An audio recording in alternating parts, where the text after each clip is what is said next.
If you like our video, click the subscribe button to subscribe to our channel and get easy access to new content. To see our full suite of ad-free video courses and training materials, visit us at teachucomp.com. The hue represents the color in your image. The saturation represents the intensity of the color.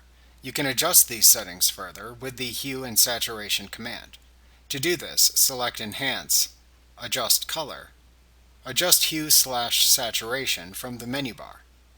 In the Hue and Saturation dialog box that opens, you can see a drop-down menu. You can use the drop-down to select the colors to modify. You can make changes to all of the colors, meaning the master channel, or you can select individual colors to modify. Then drag the sliders that are shown to produce your desired effect. Note that you can also check the Colorize checkbox to apply a single color to your image.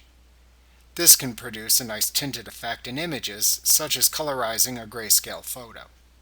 When you are finished, simply click the OK button to save your changes.